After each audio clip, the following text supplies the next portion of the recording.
Hello, and welcome to All the Best Bits. This is our special bonus episodes where we do an audio commentary for a film that we've picked in the past as one of our best bit films from an episode. Tonight, I've been joined, as usual, by my co-host, Kevin. Hello, Will. Tonight we're watching When Harry Met Sally. We are indeed. Great film. It's a fantastic film, but we're not on our own because we have been joined once again by a co-host. Once again? This is what he does to me, Natasha. He just keeps... But you said it. What do I say? I don't know what I'm saying. You said we've been joined once again by a co-host. Because we've been joined by co-hosts in other commentaries. I get you. All right, sorry. That's my mistake. Okay. I am doing my absolute best to stay in the mellow zone. And tonight, we've been joined by a guest co-host, Kevin. Just do it. Oh, here we go again. Oh, my God. And tonight we've been joined by a writer, director, and filmmaker. Writer, director, and filmmaker. Wow. Oh, God. Natasha Waugh, how are you getting on? It's lovely to have you here. Great. Thank you so much for joining us tonight. Thank you for having me. Natasha is one of our mates from the screenwriters group. She's done a lot of cracking little short films, which some of them you can find online. What are some of the titles there, if you want to mention them for people to look up? So they can watch Terminal, which is a short I did a few years ago, and that is on Vimeo, and you can find it on my website. And Mother, at the moment, Mother was written by Jonathan Hughes, the wonderful Jonathan Hughes. Yeah. And that is currently on the RTE player. So if people want to go to the RTE player and check that out, they can. And you're developing your feature directorial debut with Screen Ireland at the moment, aren't you? Yeah, that's right. So we have the screenplay in development. I'm co-writing it as well. So stress. I know, but I'm so glad to just have it. Like, my co-writer is one of my closest friends. So, like, we've been writing it for now. She the two of us just have been making each other laugh for the last few years since we've been writing this, and we're able to keep the romance alive, I think, because it's basically a comedy, or at least partially a comedy, and it's based on some of it anyway. We just, because it's set in college, we're writing in some of our own college experiences, so we're able to sort of, I think, reminisce and keep that. Oh, that's fantastic. Years back, I went to a FOSS Screen Training Ireland thing that was a screenwriting talk with Linda Seeger, and she signed her book for us afterwards, and the thing that she wrote into the book was enjoy the process. And I thought, that's a bit sort of like Pyrrhic victory-ish, just sort of like take it as it comes. But no, years and years and years later, having gone through my own ups and downs with the film business, enjoying the process is probably the smartest advice you can give anybody, because it's the experiences of collaborating with somebody, just those laugh moments that you have with a friend, just writing something, and just some of the great people that you get to meet along the way. I think that those are the things that make the film business, for me, still worth putting up with, I guess, because it's a hard road. Yeah. Yeah. No, absolutely. The road is hard and the journey is long, but it's I think you're totally right. And sometimes I'll just text Saoirse out of the blue, and I'll be like, "So this is what I think our characters would order for their Chinese." And we'll just kind of throw something in. Yeah. Good. So yeah, we try to keep it fresh. And tonight, we're doing When Harry Met Sally, which was from the best unscripted scene. What unscripted scene? Is it the famous scene? Yeah, so the way that I described it on the episode, and Natasha, you might be able to sort of correct the record a little bit here. It was the sequence where Meg Ryan, she's telling Billy Crystal that women fake orgasms. And she does it in the public diner, and it's a very famous scene that ends with Rob Reiner's mother saying, "I'll have what she's having." Yeah. But, diving deeper into it for this commentary, this was actually a moment that came out of a conversation between Nora Ephron and Rob Reiner. That's right. Where he said, tell me something about women that I don't already know. He challenged her, and she said, well, okay, women fake orgasms. And he said, that doesn't go on. Doesn't with me anyway. And she said, oh, yes, it does. And so he called in some of the female staffers from Castle Rock and said, is this true? And they all went like, yes. And so they decided that was a great moment to have in the script, but then they never put it into the script. And then they did a table reading. Yeah. When everyone was cast and they were all set to go. And they said it's missing something. And Nora Ephron reminded them of this debate that they were having. And Meg Ryan said, if we should do it in a public place and I should demonstrate that we can fake orgasms. That's great. Okay, so then Billy Crystal says we can have a customer say, and I'll have what she's having. And Rob Reiner says, and I know just the person to play that part. My mom. Wow. So yeah, so it was not scripted in the draft that this went off to shoot. And for that reason, I said it's an unscripted moment. Cool.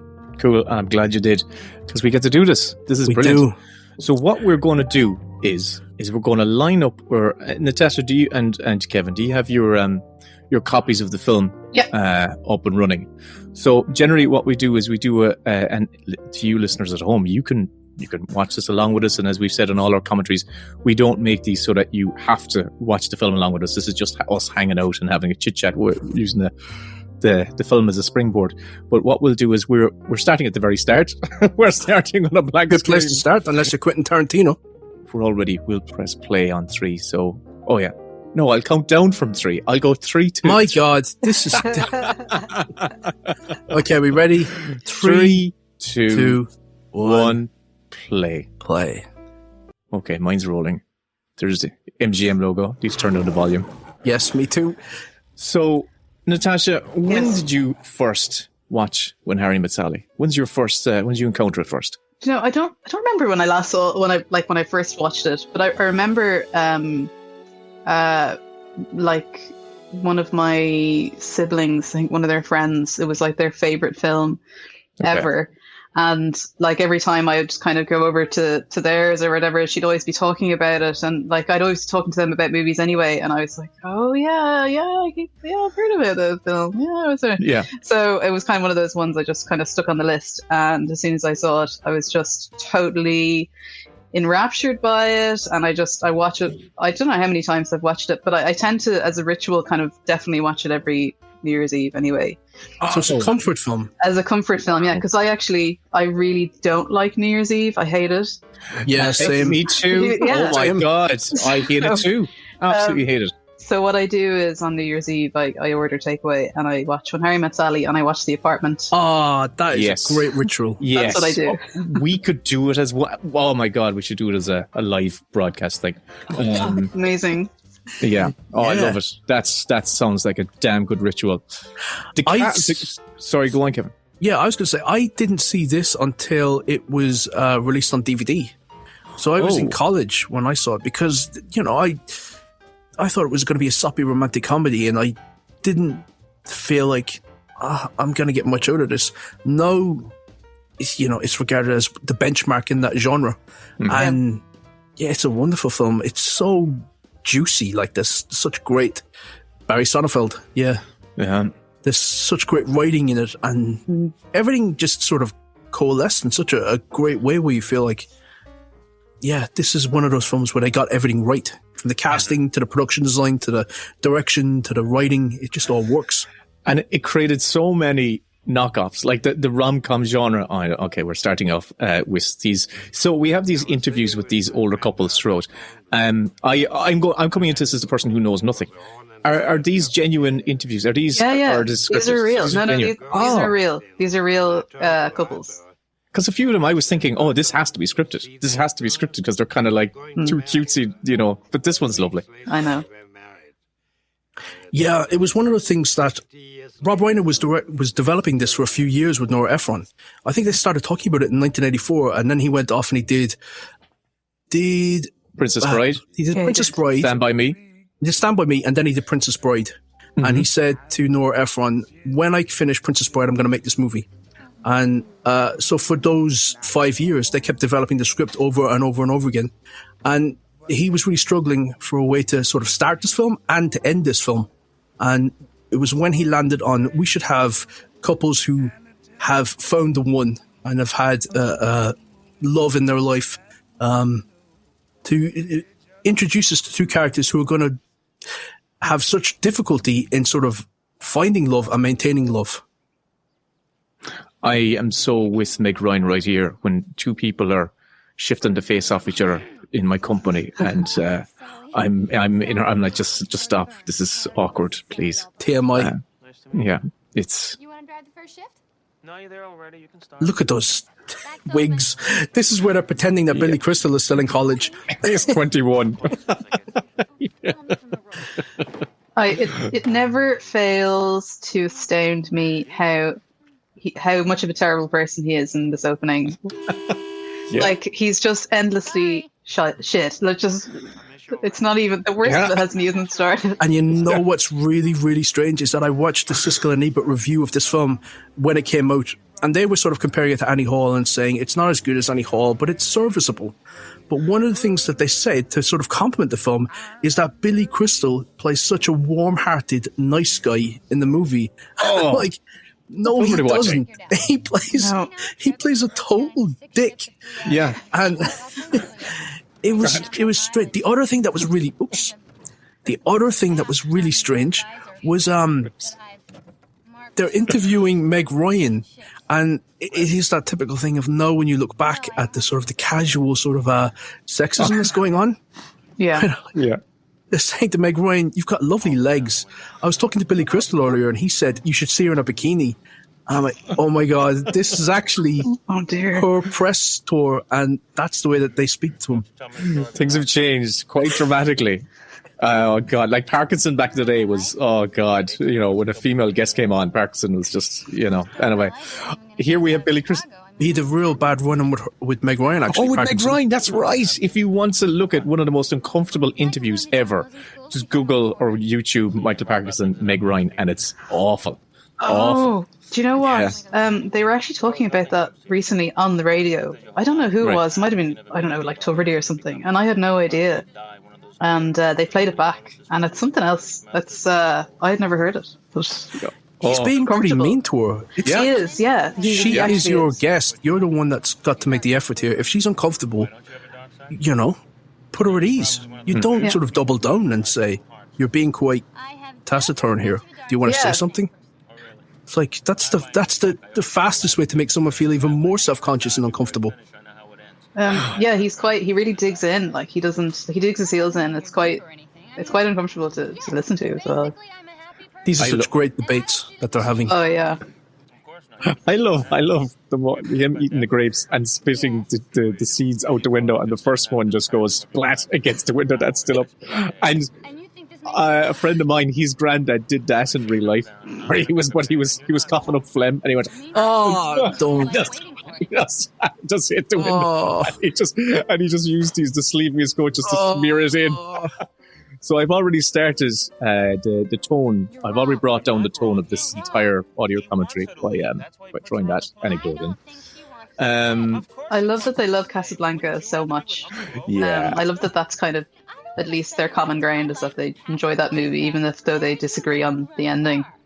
Yeah. Well, this is the thing; they disagree about everything. Yeah.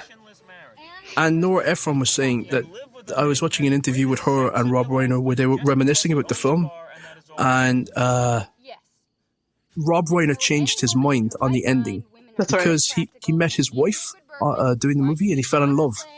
And up until then, he had a very different view of how the film should end. But Nora Ephron always felt that this is a little bit of a spoiler for Will because you can't remember it.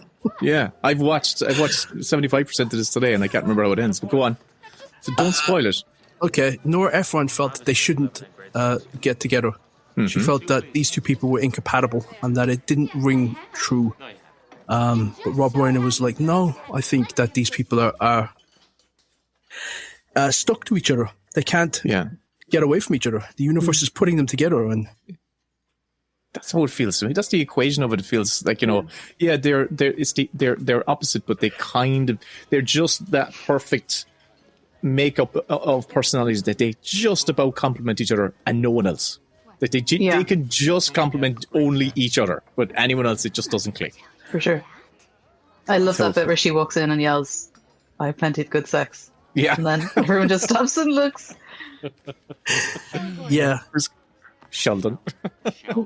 He is so arrogant. He's so arrogant. I did too. I love the way though he kind of like, you don't, like Sheldon can do your taxes, but he... Yeah. It is wonderful. So come on, let's get down to brass tacks. Do you think that guys and girls can have legitimate friendships without there being the complication of sexual attraction? I think if they're both like into the opposite sex. I think yes. Well, you also, it's very hard for me to say that now because I'm a middle-aged married man. so the answer is yes. I have to answer yes. Because your wife will say you cannot have friendships with her, unfortunately. Oh God. I suppose there's bound to be. If there's chemistry, there's chemistry. But it doesn't mean that it has to complicate things so much that you can't remain friends with each other. I think that's just society putting pressure on people, or it's other halves putting pressure on people to say that you cannot have an intimate friendship with somebody without it progressing to the next level. So therefore, you've got to cut off those relationships. I think that's almost abusive, to be honest. I'm sorry, I need a judge's ruling. No, I mean, I'd agree with that, I think. And I think if you're in a relationship with somebody, like, there has to be some level of trust where you're like, I know you're not going to sleep with that guy or that woman, or, do you know what I mean? You're friends. Yeah. Do you know what I mean? It's, and then you just, like, I don't know. Yeah. Country. Yeah. They don't make Sunday. I liked what Nora Ephron said about this, which is that when they had the first sort of meeting about this project, Rob Reiner had pitched her on something else, and she immediately shot it down and said, that's an awful idea. And she was quite forthright. And it got quite awkward because their lunch hadn't even started yet. And so they were sitting there just having lunch, and then they started talking about what was going on in each other's lives, who were they dating, and what was the dating scene like for two single men. It was Rob Reiner and his producing partner. And she was flabbergasted at the escapades of the two guys and how they were treating women and sort of this cocksure sort of like Hollywood, because Rob Reiner was a TV star, so he was just like having a ball, and from that came the idea where Rob Reiner wanted to do something about, could men and women ever be friends without becoming a sexual relationship, and if they did have sex, would that ruin the friendship? And Nora Ephron went, that's a movie, and I know exactly how that movie plays. And she went from the drive back from that thinking it starts too soon. It starts with these two people having the meet cute and everything going wrong, and then they break apart from each other and they don't sort of sustain that, whereas in other movies they would just meet each other and they would continue on for the course of whatever the length of the movie is. But in this, they say goodbye to each other twice before they actually meet each other for real, when they're ready to sort of really grill each other about life and stuff. Yeah, and they're also a little older. Like they're a little older and a little wiser by the time they get together, and by the time they're able to have those sort of mature conversations. But like they absolutely hate each other from here, and then even the next time they meet, now we'll see in a few minutes, she just like can't stand to be near him. So I think that there's like wisdom in getting older as well, and having that life experience of love and relationships and friendships and breakups. But it's a great conceit where they meet each other after coming out of a long distance relationship, and they say, we're just going to be friends, there's going to be no sex involved, and then they immediately have sex. And then it's like, no, what happens? Can they be friends? We're giving it away. No man can be friends. Well, it's not. Well, hold on. I got to that bit later on. I've seen what happens. That's way in the future. That's like yeah. Yeah, I've been there. I just love when he pulls up. Oh, we haven't got to it yet. But you know what I love is the idea of driving across America. That's one of my kind of like bucket list things. I would love to drive across America. Like, I had a friend that did it, and he didn't rate it at all. He which way did he go? Which road did he take? The long way. The long way. But he went by himself, and he said he would never do it again. He would go with others because there's just days and days and days where there's nothing around, and you're just driving. I've heard the way to do it is get a train. But I love this here, right? So they're pulling it. Road trip. It's not a road trip. It's a train trip. But see this here. They pull up outside. That's Washington Square, I'm pretty sure. And they just pull up outside like it's his house. It's Paris. And but like he gets out as in, here we go. I'm going to live here now. And there's no houses here. It's just because it's a pretty spot. And in my head, while I was watching this, I was like going, why is he getting off here? Like, you should be able to park there. Anyway, sorry.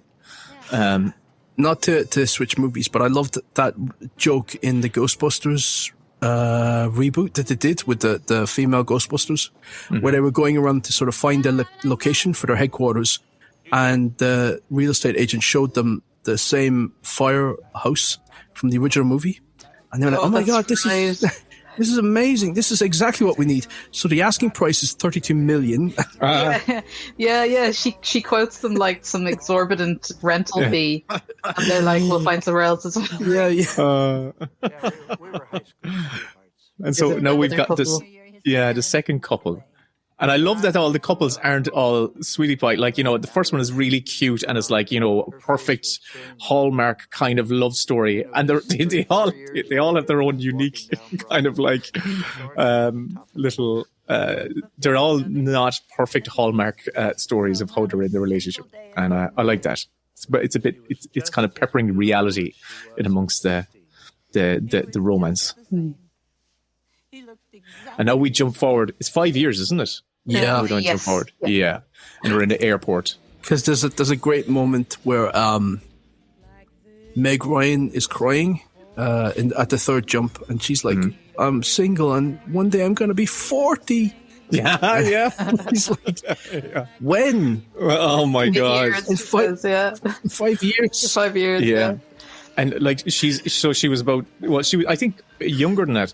But like I was looking, and she has an apartment in New York on her own in her early 30s. I was like going, oh my god, good job! Good job. Oh yeah, of course. Oh, she was a journalist, isn't that what she was? Yes. I think it was. I can't remember. I did look this up because I knew he was like a lawyer or something, isn't he? Yeah. Yes. Yeah. And because his buddy writes and she writes, and that's why they thought they would be a perfect fit. Oh, that's right. Yeah, it is. Mm-hmm. Like Nora Ephron herself. Here you go. Oh, Natasha shared an amazing article that Nora Ephron wrote, and do you want to tell it's kind of a long story, but you can give an abridged version of it. But it's a fantastic story. It's so good. So she wrote this article for the New Yorker called "My Life as an Heiress" because she.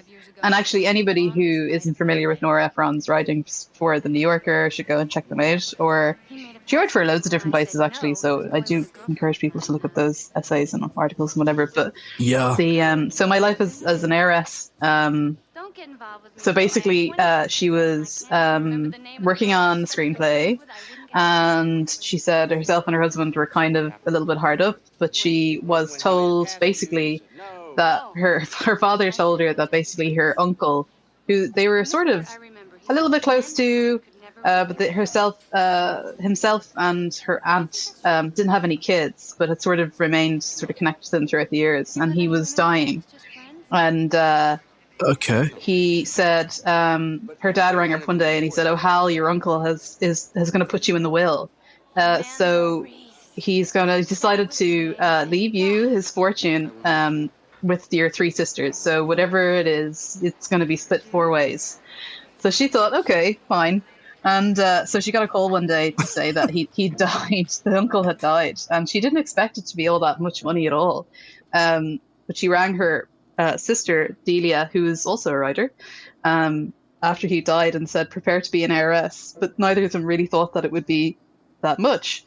But of course, she decided she began to fantasize because she knew that he had been, like, himself and his wife, her aunt, had been a bit of a collector of fancy things, and they had money in this development in Puerto Rico, and she thought, geez, they had lots of properties. They had loads of property. So she thought maybe actually, they used to flip houses. That's what it was. Mm-hmm. They used to flip houses, and they used to kind of require a lot of money. So she thought, geez, maybe I'm going to get like $500,000 out of this or something, split 4 ways. Yes. Anyway, she was like, if I get all this money, the screenplay is hard to write. I don't want to do it anymore. So if I get $500,000 or $750,000, I'm not doing it anymore. And I can do the garden up because she was saying like there's this running joke in the article. She's like, that makes complete sense to me. We've just moved house. She said she explains the article herself and her husband moved house and they didn't have any money to do the garden up. So she said, I'll do the garden up and quit the screenplay. Yeah. But as it turned out, there was barely any money in the pot at all, and I think the uncle had decided to give away half of it to his cleaner, and then the other half went to the four sisters. So she said, long story short, they ended up with about 40 grand. Oh my god! So she got about 40 grand after fantasizing about getting $500,000. But she said, they did the garden up, but had it not been for such a little amount, she would have not finished When Harry Met Sally. That's the downside of having siblings. You just spoke over it there. Say it again. What was the very end of it? What was the screenplay she was writing? So she was writing When Harry Met Sally. So she said, if I had not gotten so little, I wouldn't have finished it. So she said, if I'd gotten the fortune that I thought that I fantasized about, I really would have stopped writing the screenplay. But because I didn't get that much, I just carried it on, and there was nothing. That's like the universe is sort of like wanting this to happen. Yeah, it's kismet. Remember that word? That word you brought up over in the past. Yeah, and kismet.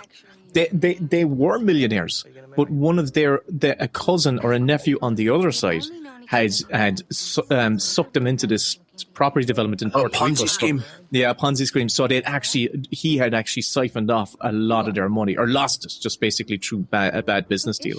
So there was practically, well, not nothing, but there was very little left compared to what they were originally imagining. It was a great story, beautifully written. It was so well written. Could you imagine that if you told someone you're getting married and they burst out laughing into your face like, you're getting married? That reaction. They're so hateful to one another, but it's so lovely. It's like they can just insult each other and it just bounces off each other. Yeah, they seem to. Yeah, I think that's a key to our friendship, is to be able to insult each other and not get too offended. The key to our friendship? The key to a friendship. Is to know the line, basically, to know the line that you can cross. I think that might be it. Yeah. I find this dig in, so it gives me the ick when he's like, I know you want to be held all night afterwards, and I just want to leave. See, that's the problem. 30 seconds and all that. I think they shot this in the sweet spot in terms of 80s films. Like, it didn't get too 90s. It was just at the tail end of the 80s, so 89. So it doesn't have that 80s sort of like gaudiness, and it doesn't have that 90s sort of sheen. It's like right in that sweet spot of feeling quite classical. Yeah, it looks good. It is beautifully shot. Barry Sonnenfeld did a good job shooting this because it does look gorgeous. I feel like New York has a lot to do with it, films feeling timeless. Yeah. Because so much of it, in its surroundings, sort of stays the same for like the 80s, and unless they, I suppose, look at kind of big landmarks that have changed or whatever, or like newer landmarks, but like all the older ones, and New York is a sort of architecture feels the same. To New York, haven't you? But have you been, Natasha? I was there a few years ago. Yeah. Oh wow, I've never been. Oh, I should go. It is, well, actually, it's been 10 years since I've been there, but I've been there 6 or 7 times, and I loved it every time. Absolutely loved it. It's just one of those places. In what respect? Is it the energy of the place, or there is scale of it? All of that, yeah, the scale of it, but also the energy, the excitement.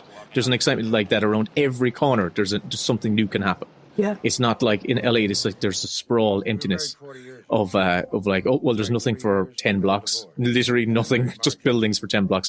But in New York, there's always something different happening, and you turn a corner, and you could be in a different district, like Chinatown, and all of a sudden everything is the signs are Chinese, people are Chinese, and then turn another corner in Little Italy, which is kind of around the area where Kat's Diner is in this. I love this couple. I love that they broke up and then got back together. It's like we were married, and then we broke up, and then I ran into her at a funeral.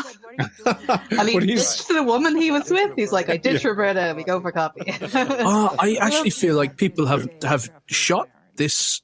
Was it Mayor of Easttown just did it recently, where there was a couple in that where there was a funeral, somebody was a widow, and they met up with an old lost flame who was a high school sweetheart. Yeah, something like that. Yeah. And Carrie Fisher here now, a force of nature.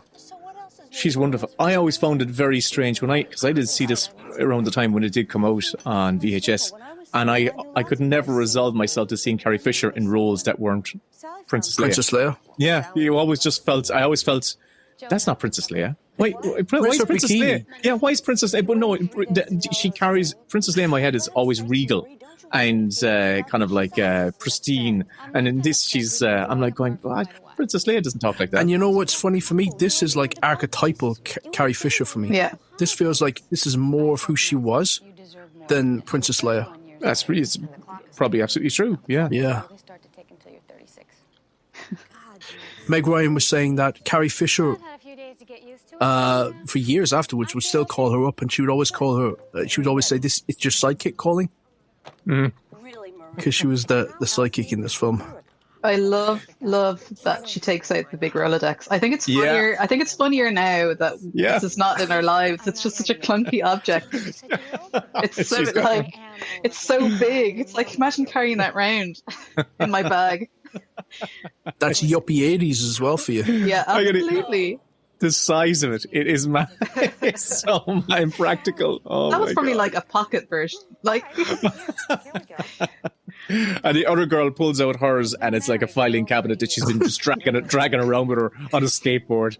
I love Carrie Fisher's dialogue and whole interaction in this. I love that she just, when she said, "Here's that your man Ken Darman's married," that she just folds it down and puts it back. Oh yeah, she's waiting for it's just like because when I watched it today, I was expecting she's just going to rip it up, and she doesn't. Just a little fold out, just a note, like no need to get rid of it. Just to like, I love this fine little detail interaction, just to note for later.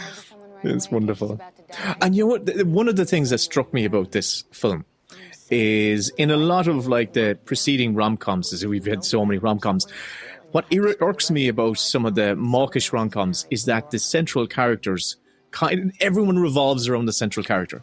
Like all of the supporting characters are there just to hang on their every word. Whereas in this film, Meg Ryan does feel like just one part of a unit. And she feels like this kind of like the supporting character to Carrie, someone else's relationship. Yeah, it changes. Carrie Fisher is there as this is something I try to do when I'm writing, is to populate the movie with characters who signify something for the protagonist that they may not be aware of. Whether, like in this case, like the way that Carrie Fisher and what's his name, the guy from City Slickers. Billy Crystal. No, I know his friend. I can't remember his name. Kirby, your man. What's his name? First, second name Kirby. Something Jess is his name in this, but that they immediately just hook up and have a very successful relationship together, and it's there to sort of draw a comparison to Billy Crystal and Meg Ryan's characters who cannot get together. So they're not just superfluous characters, or they're not just there as comic foil. They're there to specifically show them what they're doing wrong, which is that they don't have the same purposefulness in their lives. They're sort of drifting, and if they just sort of commit, you never know what could happen. Yeah, and I think what's interesting is that Carrie Fisher's character, like she's obviously in this disastrous situation with this guy she's having an affair with. So like, you kind of feel when you watch this for the first time, you think, "Oh my God, what a disaster!" You know, what a sort of train wreck of a relationship. You know, and you think, you know, it can't get much worse. And then actually, she's the one that ends up in the most stable, loving relationship first. Yeah, and it kind of subverts your own expectations about, you know, people and your friends and how you judge other people. And that's the beauty of this film. It is all about relationships in different ways. You know. Yeah, Rob Reiner was saying that we keep getting notes saying you have these successful people in the prime of their life, and all they do is get together and just talk about relationships. Don't they have anything else going on in their life? Don't they even care about their careers? Like, what's going on in that respect? He said, I don't give a fuck about their careers. This is what the movie is. I want them to talk about the things that matter. And the great mystery that is a part of everyone's life, and it's one of the only things that everyone in their own life can sort of question, is who am I going to end up with, or who is the one for me, and how is that going to play out? It's like the defining mystery of everybody's life. Mm-hmm. You know what I loved about that scene just there? We had a scene where Billy Crystal was telling his best friend Jess that his wife, it wasn't his wife, anyway, she'd broken up with him a week before that, and it's really tragic, and it's awful, and it's a simple, like, you know, over-the-shoulder two-shot for both of them, but it's the setting of it that makes it funny. Yeah. Not only is it really well written Mexican dialogue scene, yeah, they're in a crowd watching the football match, American football match, and the Mexican wave is constantly going around, and they have to stand up and do the Mexican wave, and it just lifts it, gives it a bit of levity, and also it makes it visually kind of interesting rather than just two characters just talking at each other. Yeah, it's like with the famous scene from the movie. The fact that they said, let's do it in a diner. Let's not do it with them just themselves where she's in a car or it's a walk in the park. Let's do it in a public place. And suddenly the whole scene is just transformed into something else. And it doesn't feel icky. It feels comical and like she's mocking him. Yeah, yeah. It's so funny. This whole thing is so... And now he's arrogance right now because he's in that kind of point of despair because he's been booted to the curb. Now he's meeting, they're in a bookshop and he's after spotting Meg Ryan and Carrie Fisher, and he's kind of stalking her a little bit. But his character is definitely the arrogance we saw in him in the very first scene is absolutely gone from him because he's so wounded. He's humbled. He's very. What was the part of the bookstore he was in again? There's that personal growth. Yeah, somebody staring over at you from personal growth. I was trying to spot the titles of some of those books. Some of them are hilarious personal growth titles. If you go back actually wide in a second, I'll try and find them. One of them is just called Cold Feet. I feel like it must be. Do you know what the alternate titles were for this? Because they struggled for ages. They even had a raffle going on with the crew to sort of guess what to pick the title. Yeah, I don't know. So one of the titles that they were working off of for a long time was How They Met. Okay. And it didn't really stick for them. But the one that they all sort of loved the most, and then they didn't end up using it, was Harry, This is Sally. That was going to be the title. And Nora Ephron was like, I love that title, Harry, This is Sally. And Rob Reiner said, yeah, I loved it as well. But when I put the 3 dots on When Harry Met Sally, then I loved the title. And she's like, I still don't like it. I think Harry, This is Sally is such a nicer title. Oh, wow. Yeah. It's... No, yeah. When you're so familiar and so used to When Harry Met Sally, it's... we can't put ourselves in that shoes because we can't go in that time machine and be there. But it's so hard to put. Sometimes it is a really challenging thing to figure out what the title of a thing should be.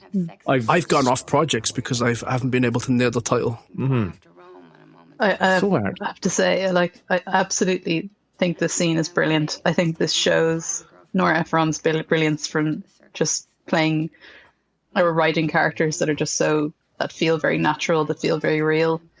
Because we're taken then out of this romantic comedy zone and we're going into the big debates. Sally, Sally's kind of real life, personal hopes and dreams and fears and desires that are coming out, and kind of, she's talking about wanting to have kids and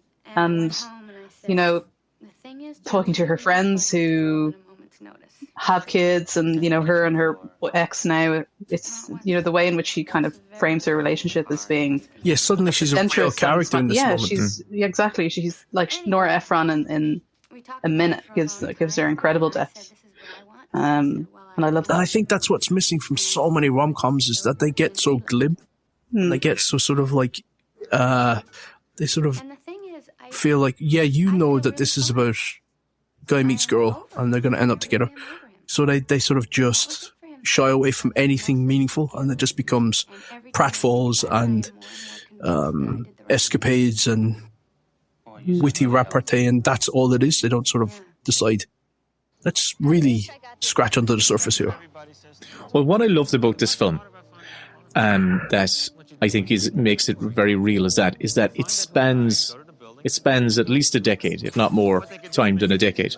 And people in real life don't, I don't think we change all that much, but we do change our goals. We do change our kind of like what we need and what we want in life. And so Meg Ryan's character and Billy Crystal's character, kind of their attitude and their outlook in life changes as they grow older and mature and have more life experiences. I just love that structure of jumping ahead 5 years, how life has affected them, and how life has just turned from where we left them a cut previous to that. And as you say, it feels real. The whole thing feels real. I don't feel any much different to when I did when I was like 25, 26. Like in my head, that's who I still like.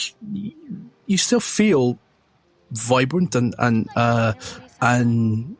like you don't feel like you get older, but I do think your energy changes and the things that you want to put your energy into changes. Mm-hmm. So you sort of refocus your energy in certain ways, and things that used to just totally occupy your mind or occupy all your interests, they don't sort of hold the same sway over you. So yeah, and I think your approaches as well, and like the ways, like things that would worry you when you're in your early 20s just don't maybe phase you as much, you know what I mean? Yeah. I always used to think that when people said respect your elders, that it meant because they've got so much more smarts than you, that they're wiser than you are. But I actually think they say respect your elders because they've suffered a lot more than you have. So they're more tender-hearted, and they've gone through loss. They've lost people that were incredibly important to them, whether it's relationships or whether it's death or it's life stuff where things have gone wrong. And for that reason, I think you should be more respectful to those who've lived longer than you, because they've just gone through a lot more shit than you have. Yeah. There was a couple there. We just had one of those interstitial interviews with a couple there, and they were the one that I thought was, that has to be scripted, because they were almost like a musical number, the way they were talking over each other, and they were just like almost complimenting each other, like it was something from a musical. I said, no, that's where I thought, these are actors, but yeah, knowing that they're genuine is cool. Reminded me of you and Kevin. You're finishing each other's sentences and speaking over each other. Oh, God. Yeah. Oh, we're heavily edited. Sorry, Alice. Look at this apartment that he's in. Look at this loft. So this is like, what would you consider this what is this? This is a loft type thing? I consider this fanciful. Yeah. And you see what Billy Crystal does there. It's something he said in the very first scene about he always reads the last page of a book. He said, and he does it several times throughout the film. I know loads of people that do that, and I do not understand. Really? Yeah, they want to know that the book ends the way that they hope it does, so that they will commit the time to reading it. Yeah. And I do not understand that psychology. I love this kind of montagey bit of the two of them kind of just living with each other, not just becoming friends, and the frustration when she's putting the letters into the mailbox and putting each one in individually, making sure they go down. He just snatches them after. Oh God, I know it. And their little the voiceover where they're just as well. We were kind of hearing them talking very deep conversation over all this funny stuff. This is cute, but if you edited that with different music, that would be quite an abusive moment there. And now we go to a wonderful scene, and I'm going to say this is the very first audio commentary. This is the very first non-filmmaker audio commentary where the two of them are in bed talking over the movie. They're doing what we're doing. They're watching the film and talking over the movie. Oh, I love that. We should be in our beds. We should just be in bed. And well, I'm in my pajamas. I should be in my pajamas. I'm in slippers. That'll have to do. Oh, there you go. But it's so wonderful. Are you? And I love you. Sorry. Oh, sorry. Will, go on. No, go on, Natasha. Go on. I was going to say, are you guys more like Sally? Are you kind of a little bit uptight, checking your letters before you go in? And, I'm definitely more like Sally. I'm not as well as Billy Crystal was. I'm not as cynical or as bullish I'm more neurotic. If you can call her neurotic, but yeah, more introspective, I think. And I've got a smart mode. I honestly don't know. I don't know. I fake all my orgasms. Natasha, what about you? Do you feel you're more of a Sally or a Harry? I'm definitely Sally. I'm definitely that person who, like, she talks about marking the maps so that they know where they can pull over to, like, change shifts and driving. And that's something I would absolutely do. I would definitely do that. And I'm a chronic double checker as well. So I don't send a whole lot of posts, but if I did, I'd probably do it like Sally. Well, Will can verify I'm the one that does the scheduling on the podcast, and I can get down to changing the fonts to signify Kevin is... what day it's going to be, so that you can tell if they're color coordinated and things. Yeah, and I think I am probably the Harry in that relationship where I just swat in and just go, so what are we doing now? What? And I'm like going, just leave it. We're making love and the Olympic judges are watching. It'll be grand. It'll be grand. So this is it, the finals. I got a 9-8 from the Canadian. But this is one of his weird dreams. Oh, yeah. Must have been a dismount. Could you imagine if they did a sequel to this? They almost did. Did they? I was just about to ask. Yeah, they almost did, but they just decided that there was no story for it. There was just nothing else to say. Good. And I think Billy Crystal wanted to develop it with Nora Ephron, but I read that they didn't know where to take it, and I think they just, like, the ending, he said, like, made everybody believe in love and believe in kind of relationships that could work. So I think they just didn't want to try to undo that in any way. Yeah, that's the thing. What's gas is that Nora Ephron and Meg Ryan went on to make a couple more rom-coms, kind of classic ones, but with Tom Hanks, who was originally cast. So there's Sleepless in Seattle, am I right in saying that? And then they went and did You've Got Mail. So they kind of, you feel like that could have been Billy Crystal as well. Either of those roles could have been Billy Crystal. Yeah, well, Sleepless in Seattle was just before this, wasn't it? Or is it after? Was it? I know it's after this. Sleepless in Seattle is definitely in early 90s. Definitely. Yeah, I remember that because it has that 90s cinema. vibe. Yeah. 94, I would say. So this scene here, by the way, is also like Billy Crystal. That's improv. Like, he wasn't going to do that accent. Oh, right. And she just kept, see that little look to her right? Like, she's looking at Rob Reiner going, like, she wasn't sure whether to keep going. And Rob Reiner just kept rolling. Wonderful. Mm-hmm. So they do the whole thing with that peak like eye. She's cracking up. For realsies. He wasn't supposed to do that accent, but he just went for it. And they kept it going. He's a brilliant Oscars host. Yes, he is. Yeah. Mm-hmm. And you talk about, sometimes you talk about chemistry. And chemistry, I don't ever know how to quantify chemistry between actors. But these two have chemistry. There's a natural energy that they're giving off to each other, and it radiates out into the audience, I feel. But also, it wouldn't exist if you didn't have Nora Ephron's like amazing script. I think it's a gleefulness that you put two people together and they know that mischief's going to happen, or they're going to start giggling, and they just like being in each other's company, and you can't manufacture that. It's just the molecules just sort of fizz between you, and it doesn't need to be sexual. It can be just like two buddies that just sort of, they hit it off really well, and they just make, moments happen, and they know that when they get together, stuff's going to happen and it's going to be fun. Mm. Oh, and in the previous dump scene, of an apartment. I know, in the previous scene, he said to her, and I loved it. I thought it was lovely when he's saying to her, Are you going to dress like this for your date? Yeah. And it's like, I wouldn't. He's such a shit. But no, hold on a second. No, I find that the opposite. I find that that was a friend saying. Oh, because he's trying to set her up and sort of give her pointers. Yeah. I think it was coming from a constructive point of view, where he's like going, "Look, you should wear a skirt. You've got what great legs or whatever it is." But you see in this next scene, she's not wearing a skirt, but she's wearing like this kind of like, what is it? A kind of, what would you describe it? A pants, kind of like slacks, and leggings. Because up to this, we've kind of seen her wearing like long pants. Oh, right. So it's sort of subliminally that she's... Yeah, I think it is.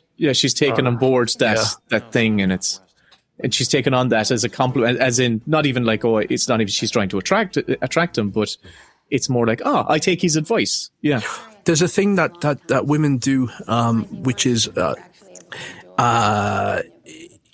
don't know how you describe it, but it's sort of like, it's like mirroring. So if women like each other, then they will groom each other without being aware they're doing it. So it'd be like they're talking to let me finish. Like they're talking to each other, and there's a hair on someone's jacket, and they'll pluck it off. They'll pluck the hair off while they're still talking to each other, not saying anything. And it's just a sort of like thing that I notice. Maybe you should ask the woman in the call to see if that's a thing. It's a very well, yes, but I'm like. I mean, I'm not sure. I mean, I don't think I do that, but I definitely know. I have definitely been talking to people from costume departments, and they will do it. They will like kind of straighten your collar. Oh, but it's their job, yeah. They're like, but like I'd just be talking to them about like, oh, how's your day, and they'll just be straightening your collar and picking up lint and stuff like that, and they'll just be like, yeah, and they'll go like they'll have the conversation, rightfully enough, and it'll be fine. But by the end of it, you'll be looking, your collar will be straight, and there'll be no fluff on you. It's mirroring. It's sort of it's an empathy thing where it's if you smile, they'll smile, and it only happens when people like each other. It happens very, very rarely, but I love it when people do that to me. I love when people kind of straightens me up, or kind of like, and not like my wife, but someone that I'm friendly with, and they will just kind of like, here, I'll just grab that for you. And it's like, here's a famous scene. So you and I will have been here. I've been here.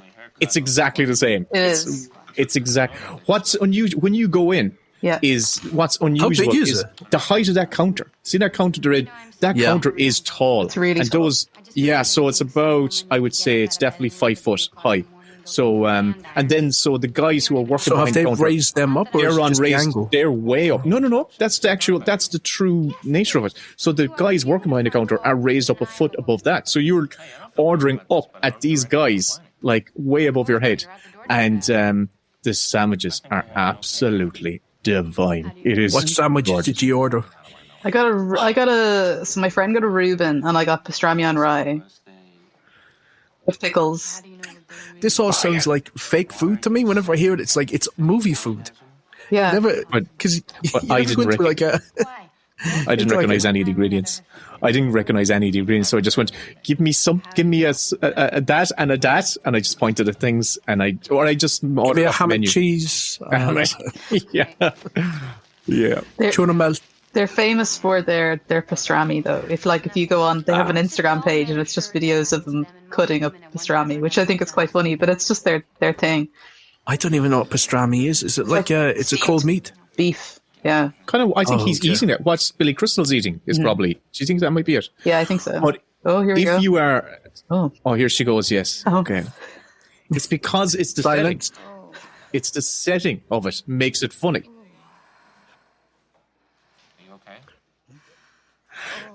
And I remember they sort of almost did a callback to this, if you can call it a callback, in Friends. Yeah, that's right. When Monica does her, points you should hit on a female body, and it's like 7, 7, 7. I want to tell you something. I want to go screenwriting nerd on you, right? So on screen, Meg Ryan is doing her very famous fake orgasm scene. You know what point it is in the film? It's the goddamn mid-act climax. We are actually. This is again with you. This is the mid-act climax. Hang on a second. We are Natasha, in the middle have of the you film. ever heard of a mid-act climax? I mean, I've heard of a midpoint. Midpoint is what I've heard. Not a mid-act climax. If you do, let's say, that's a thing. A mid-act climax. She is literally having her climax in the mid-act climax. And for me, right, structurally, when I was watching it, this is the moment where things change between the two of them. Right? This is the moment where that's the sex scene. This is the sex scene of the film. And they have the honeymoon period. After this is the honeymoon period. Okay. Right? Go on. There's one thing that they regret not adding into the film, and I can't remember who said it to them, but Rob Reiner said, so we had this moment where women pretend to have orgasms and men pretend to listen. And they wanted to include that in the movie, and they didn't. and he said it's the one thing that he would add into the film. That was the counterpoint, and he didn't. That was interesting. Isn't there something kind of special about, like, kind of, say, 80s, 90s films that have New York at Christmas time? I don't know, maybe it's a nostalgic thing for me.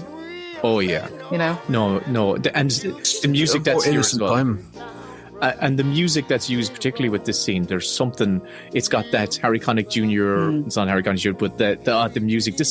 I can see why you would watch this film on New Year's night. It's not full on Christmas, but it's got Christmas and New Year's, and here we are. It's also very affirming. It is affirming. Yeah, it is.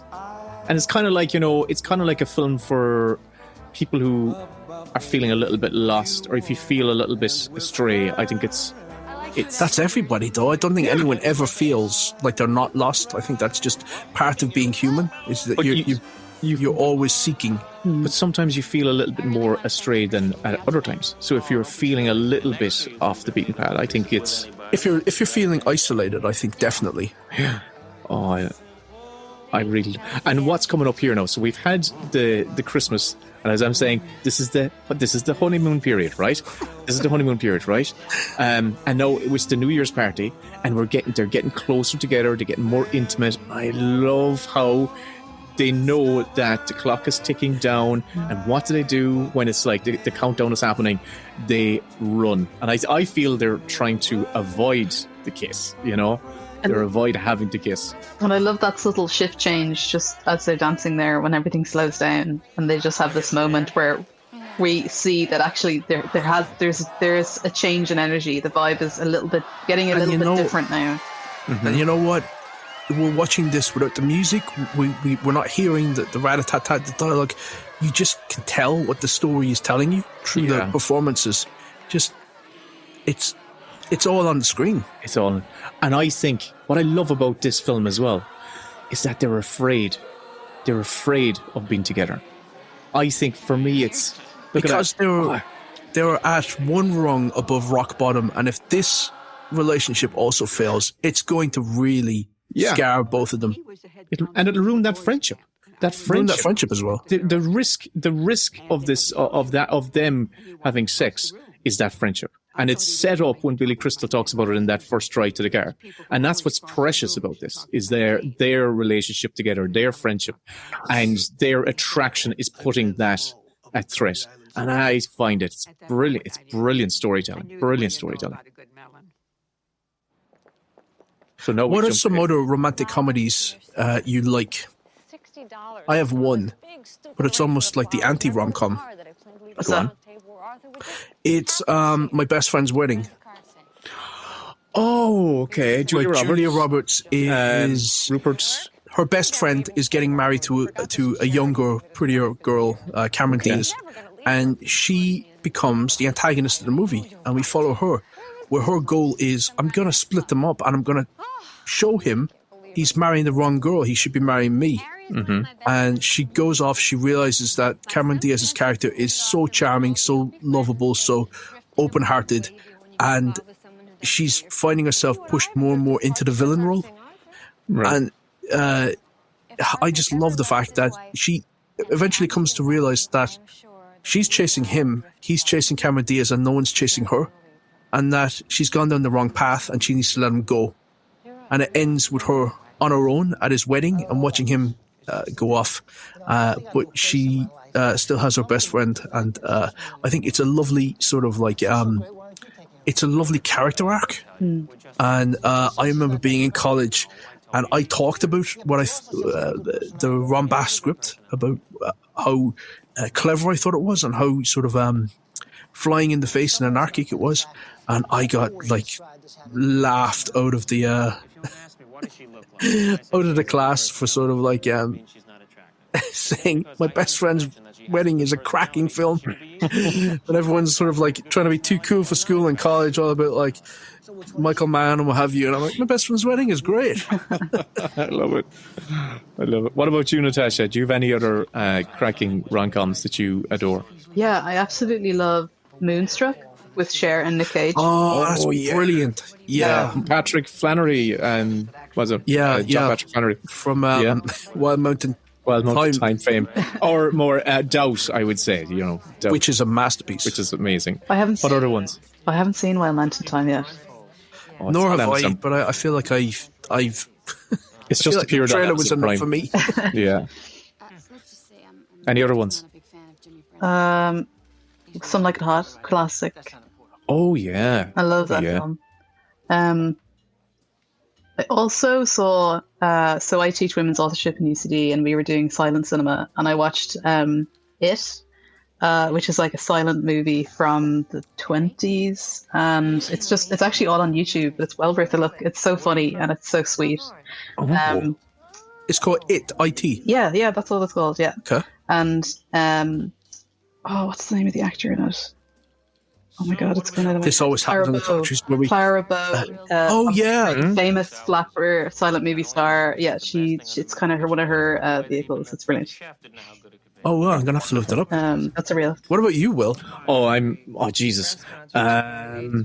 I love... Okay, well, I'm going to... The lazy and obvious one is Four Weddings and a Funeral. I think I still like that. Yeah, okay. I think that one is fun. Anyway, so... I wish doing it, Mr. My Best Friend's Wedding. I'll let you talk about that one.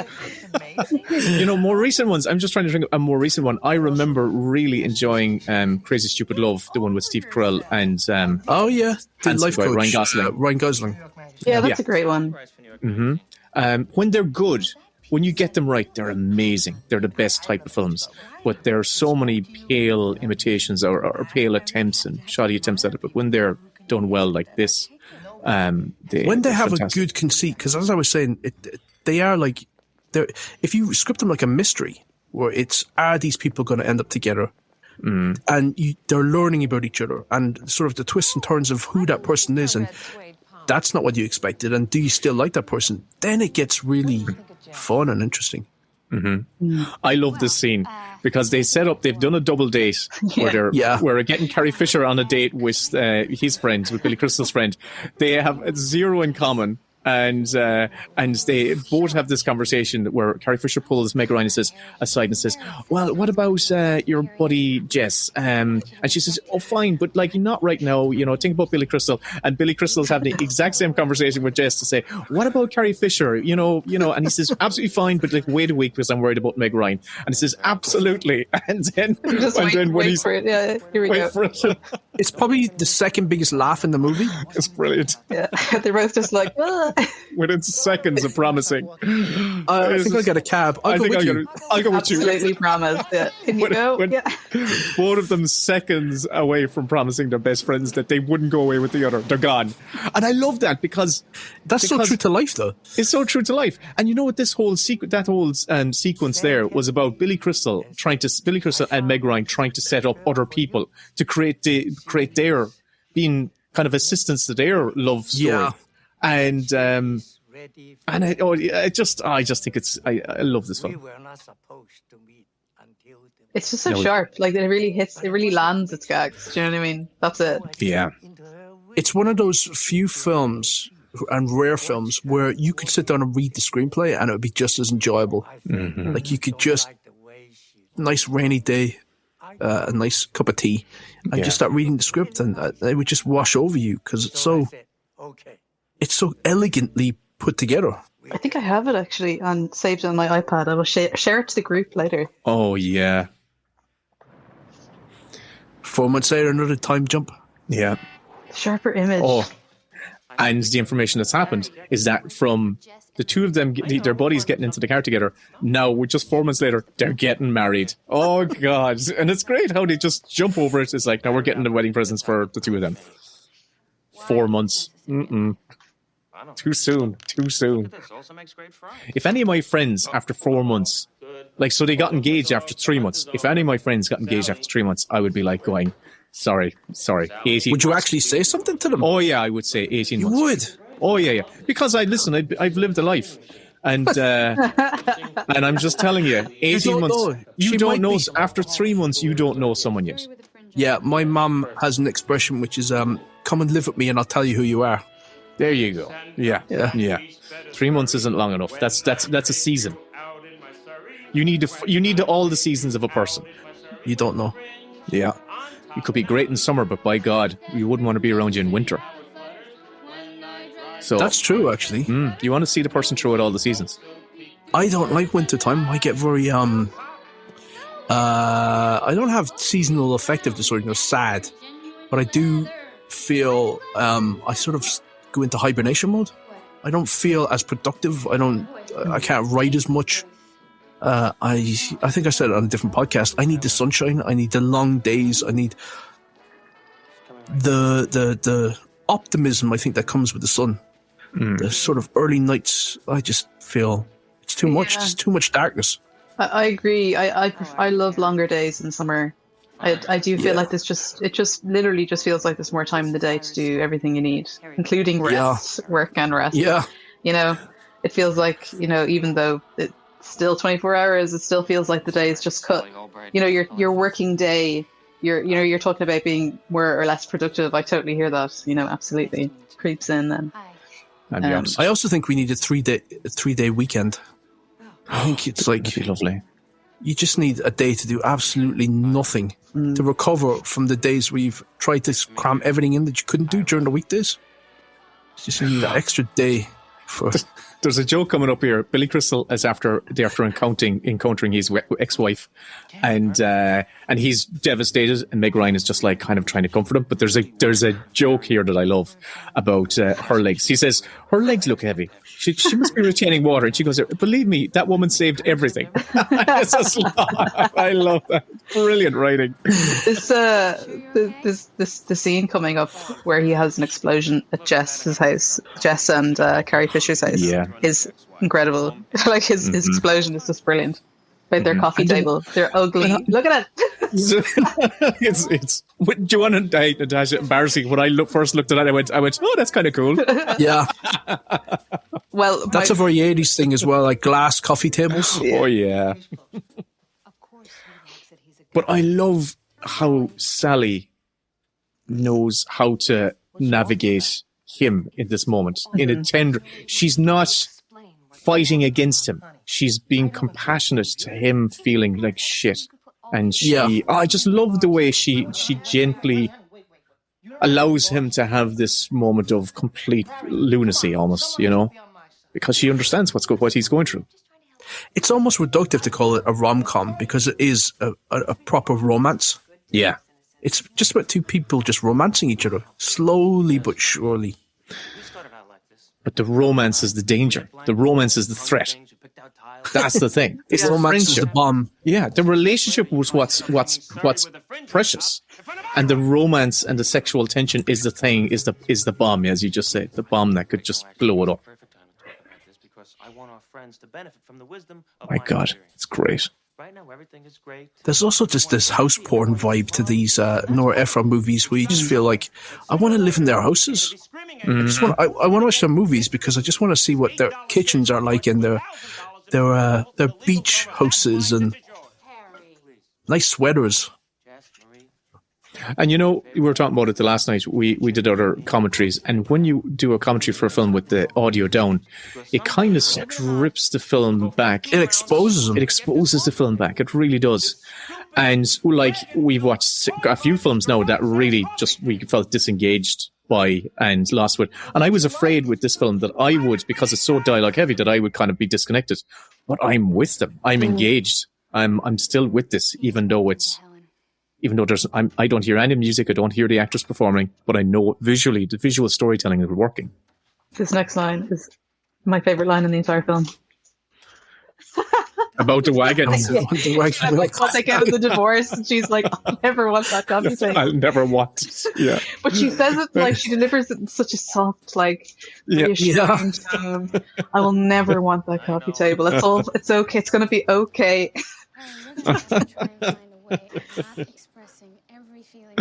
Oh God!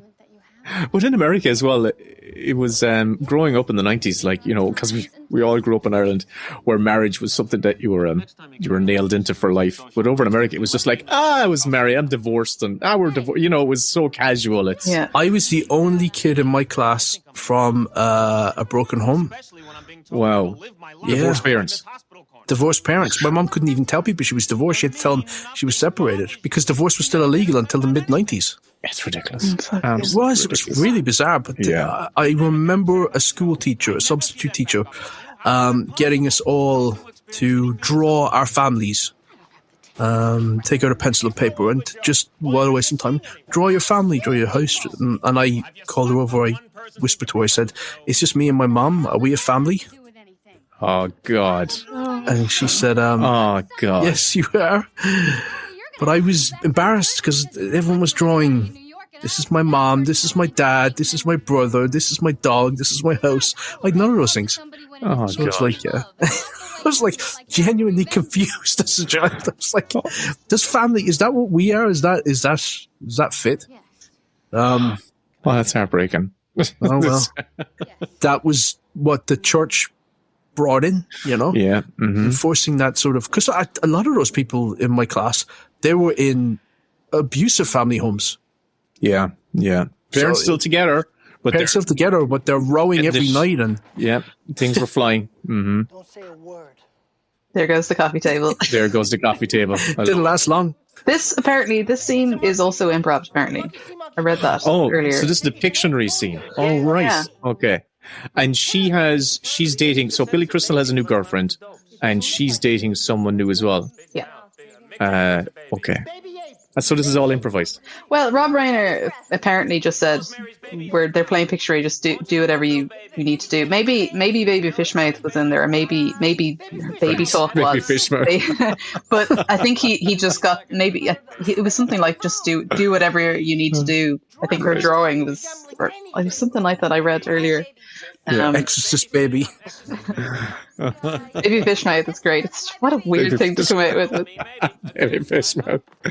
Well, when you're under pressure, a lot of things come out. It's like recording a podcast. A lot of things come out of your mouth that you don't expect. Final score, our team 110. There's also a lot of times where I'm editing my episodes that I do, and I will have not heard, because Will does this certain thing where he'll sometimes just sort of whisper a joke, and I will not hear it in the recording, and I'll be editing away, and I'll hear Will say something like, "It was the cat," or something, and I can call back. Well, my little dog's been running in and out of the room. I wonder will you hear her little nails on the floor when you edit this back. So. Oh, yeah, but we use a noise gate, so it cancels out some of that. But also, more dogs on this podcast would be one massive improvement. Would your dog be able to do an audio commentary with? So we'll find out ask your dog what your dog's favorite film is. She enjoys Homeward Bound, and she loves Wallace and Gromit. Joe Barton. Love it. See the old coffee machines. I love these details. Do you? Yeah, I have. We've had it for years, and I used to be a barista, so I'm such a coffee nerd. Oh.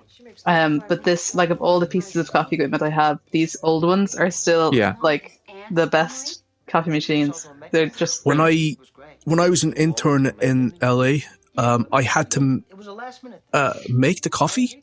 Mm-hmm. And as somebody who grew up, just like you take a tablespoon of Nescafe, you put it in the mug, you put hot water in. None of that flies there. You have to have the filter. You have to have the coffee granules. You got to put it in. You've got your little coffee pot that is heating up throughout the day, and different world in America. Hey, look here, Billy Crystal reading out a book. He reads the first page and he reads the last page. Yep. But here, I must tell you a story about my wife. When she was in national school, they all, the way the teachers would give you jobs. Now, this is can I just interrupt you? What is national school? Because you've said this a few times. I don't know what national school. Primary school. Is that you call it national school? Yeah, I just call it primary school. Yeah, the schools are called national schools. Like my kids go to a national school. Primary school. My primary school was a national school. Well, mine were Christian Brothers. But I want to tell you quickly. So when my kid was my wife was a kid. He was in primary school. All the teachers used to give them jobs, like really like chores. And my wife, when she was little, her job was to make the coffee. And they used to go into the staff room, and on the hob, they would heat the milk. Heat the water on the stove. hob. On the stove, and they would make the coffee in the water, in the milk. I think it was milk actually on the stove, and actually deliver them the coffees to the teachers' desks in all the different rooms at 11 o'clock at night. So they were letting children like operate stoves in, it's just mad. Wow. Yeah, it's just mad the stuff they were getting them to do. They wouldn't let us out of their sight. Oh, boys' school. It's like little bastards keep them locked up. Yeah. Hey, now we're entering the moment. This is the moment. So this is the moment where she rang up Billy Crystal. She's in the spits because she found, what did she find out? What was it, Natasha? You know better than I do. Yeah, so she basically, her ex who didn't want to get married and have kids, is getting married to somebody in his work. And she's devastated because she says, the truth is he just didn't want to marry me. He didn't want to marry me, yeah. Okay. And he's there to comfort her. And I think it shows, like, of course, he's the first person she'd call. There's like a friend. There's a proper friendship there. You know what I mean? Oh, yeah. Yeah. It doesn't feel opportunistic, the actual kiss that comes along. It's not opportunistic.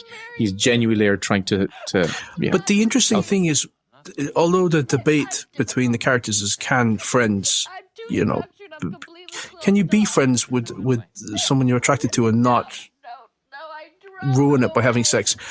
This is like, you feel like they should be together. You're watching this and feel like you want them to be together. You want them to be together. Mm-hmm. It's like, can you not see that you are each other's lobster?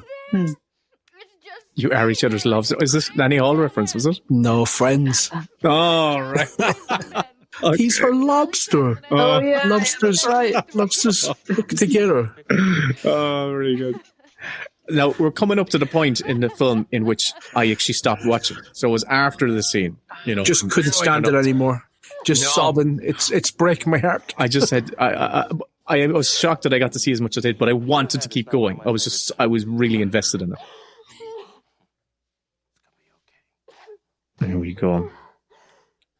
And I love when she's using his jumper to wipe her nose. He was going, oh, don't worry, it's not one of my favorites. Is this one of those films for you, Natasha, where if somebody doesn't like it, it colors your,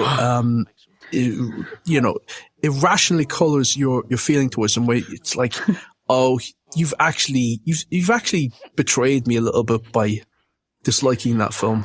Do you know what? Actually, no. Because one of my friends said, because one of those Twitter things where it's like, oh, name your top 5 favorite movies, your top 5 perfect scripts or whatever.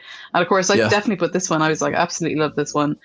And he said, he just tweeted back saying, oh, no offense, it didn't do anything for me. And I was like, I don't care. I love this film. Yeah. And I know it's good. And you leave me alone. Just love this film. How would back off, dumbass? I would say, what I would say is like, listen, go to a doctor now because something's going on in your brain that you need to get seen to. I was like, offense. I'm not offended. Like maybe no. You're just wrong. He was like, no offense. I was like, I don't care. I really dislike those people. Not to say that your friend is like this, but I really dislike these people who define themselves by the things they dislike. And it's all about like, I don't like this. I don't like that. I don't like this. Like, okay, well, what do you actually love? What's the things that you love? Yeah. Tell me that. Can I just say, I love this bit as well. It cuts out too wide in a second when he's like, totally like, this was a terrible, terrible idea.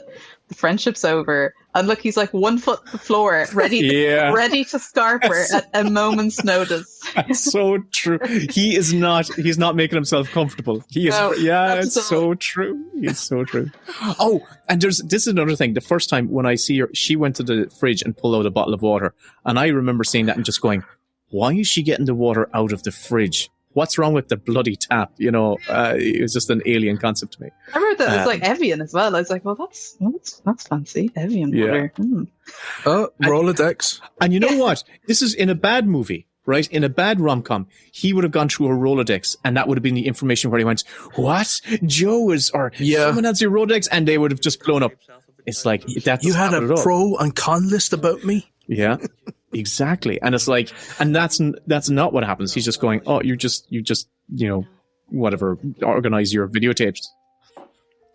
Yeah. It's not that cheap kind of like, hang on a second. No, they're just really charming adults.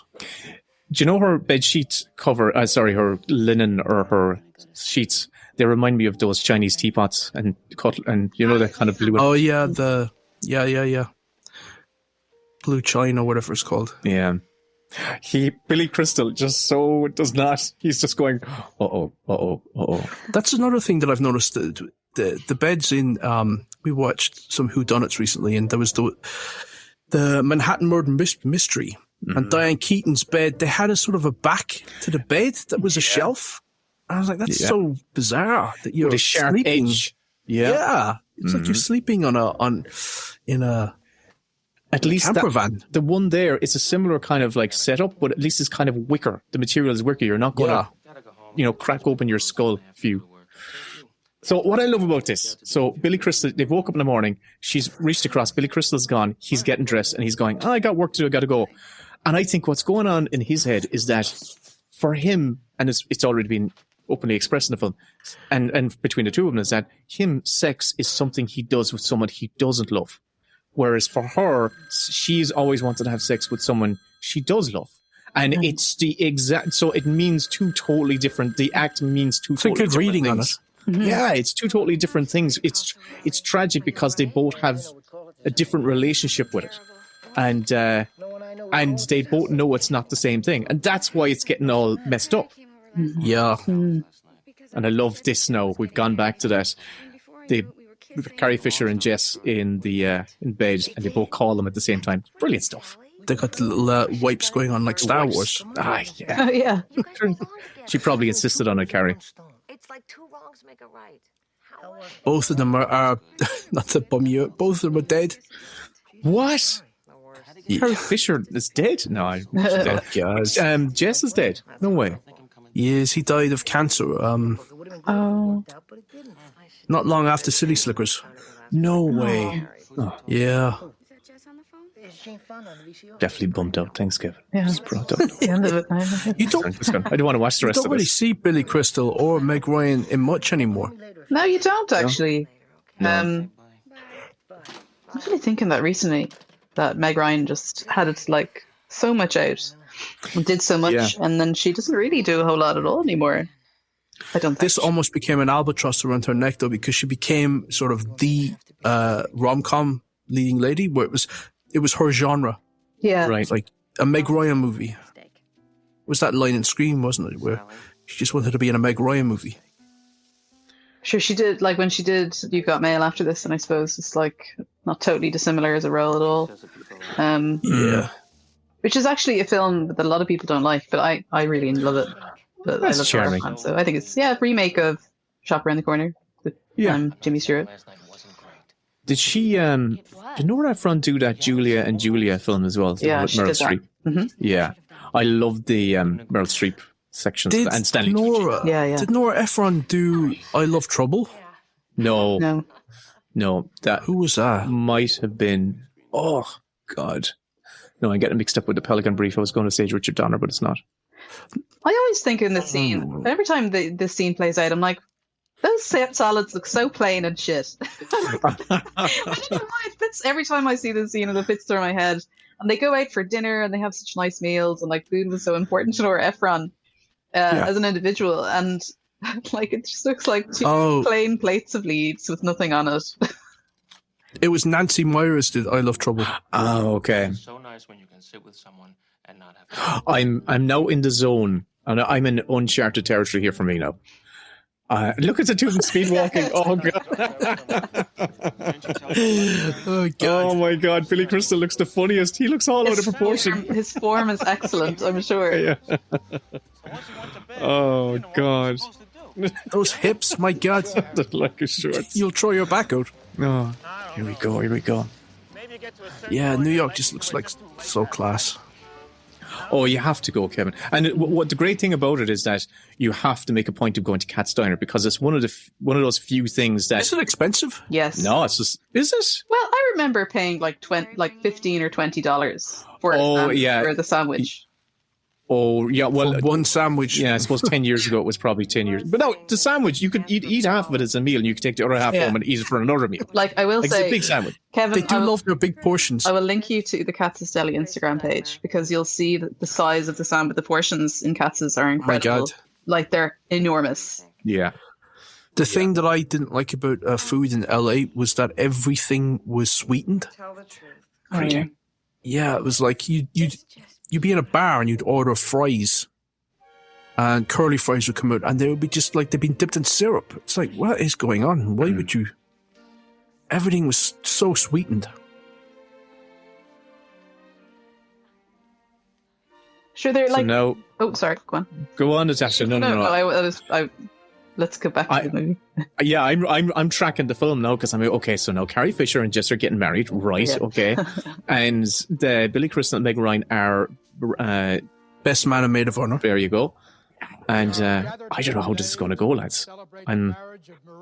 Do you honestly forget? I forget completely. It's been that long. Because it's got one of the most beautiful lines in movie history, I think, that Billy Crystal says. I think it's so earnest and real, and it's one of those lines that you could carry it with you through life and sort of use it as a marker for, do I really like this person? So when it comes up, you'll know what it is. Okay. It'll hit you again. Yeah. It's a lovely line. I use Letterboxd a lot to track the films I've watched throughout the year. It's my diary. And I take a point of like putting in everything I've rewatched. And so far, and I rarely give stuff 5 stars because I always think, it's 4-star, and then over time I give something a 5-star. This is a 5-star film. It really is. I agree. Yeah, it is. Like, what would you change? Oh, nothing so far. Absolutely nothing. It's beautifully written, beautifully performed, beautifully shot. The score is amazing. Those interstitial interviews with they all, I don't know, it just adds up to make this perfect. The perfect date movie. Like, you'd imagine being around in 1989 at that age to go and see this. You'd come out of it and want to propose. Yeah. So can I ask you, what was the time difference between, since they had sex and now this wedding? How much time has passed? Oh, 4 months. 4 months. was it 4 months? Oh no, it's very recent. Yeah, 4 months I is don't when. think there was a time lapse. I think it's just. Oh, okay. No, Yeah. it's Might even be few just days. like a couple of weeks or okay. Mm. Yeah, because they were just buying them a moving in present not so long ago. Yeah, that's right. Yeah. Yeah, no, this is all real time. You are. I am the dog. I am the dog. So this is me actually watching. I've stopped talking because I'm watching the film. That's the problem. That's a testament though to the film, because it's like you want to see what they're saying to each other. I mean, I've seen it so often as well. Like I can just sort of hear it anyway. There's a great bit in a second. I didn't walk out. It's also really difficult to write arguments where the characters don't come off like both shrieking bastards, where it's actually there's a fair point being made on both sides, and you just want them to find that commonality and that common ground. That is not why I went there. But you looked up at me with Like when it's a really good argument and both people are right and you understand and can relate to both sides. Yeah, yeah. Yeah. Yeah. No, I was. Oh, she gave him a whack. Oh my god. Well, to be honest, he did deserve it. Yeah. But I mean, I totally agree with you, Will. Like I would see this as a 5-star film. I mean, it's so funny, it's relatable, it's really grounded for a rom-com as well. That's but the characters, like, you love them, you're with them the whole way on this journey, and you're constantly on edge of will they, won't they, should they, shouldn't they, and Yeah. it's just brilliant, and it's just charming throughout. It's so nice to have a nice film set in New York, where New York is kind of this fantastic backdrop for the whole film. Yeah. And you've made this now. We've jumped time again, and we're back to Christmas. So this is Christmas the next year, I assume, or sometime in the future. But you're so right that this is actually as a very festive film. It's This very is festive. very, very festive. That's why we're releasing it now, because it's like it's perfect for this time of year. Yeah, I mean, Oh my god. I prefer to watch this time of year anyway, but it's Yeah. brilliant for New Year's Eve. I get very blue on New Year's Eve, and it's just kind of just brings me back and gives me the warm fuzzies, and it's just nice to watch a comforting film like this. You know what I recommend on New Year's Day is have yourself a really big, stodgy meal, because it just settles you, it grounds you, you just feel heavy as a person. And I don't know what it is, but that heaviness makes you feel anchored, because January 1st is when there's a lot more ghosts out there than I think on even Halloween. And you can feel very sort of like discombobulated and not sort of anchored to the world. Because it's the passage of time is so evident, and it's all about regrets. Did you achieve what you wanted to, and are you going to attain anything better for yourself as the year ahead? I feel quite bereft on New Year's Day, I think. Yeah. This is exactly what the characters are going through right now. This is what it feels like the characters keep going through in this film, is that, bereft. That's such a great word to describe that. Oh my God. I think you've instilled a new seasonal, tradition of watching this film for me too. It's a tonic. This in the apartment for New Year's Eve. Oh yeah. The apartment though, that's quite a heavy film. It is pretty heavy. Even the ending is quite heavy. You know? Yeah. So you kind Which of do you watch first? Oh, the apartment, definitely. Yeah, You know? yeah. Definitely the apartment, I'd say first, just because it's Billy Wilder, isn't it? it is Billy Wilder, yeah. Billy Wilder, Shirley MacLaine, cracking, Jack Lemmon. cracking again. Great writers. I Like love- Meg Ryan was saying in her press tour that usually in films she's the item, and so to get to be a character who is present and active in her own story, and she has agency, and she's not just the arm candy or what have you. And yeah, I forgot what I was going to say.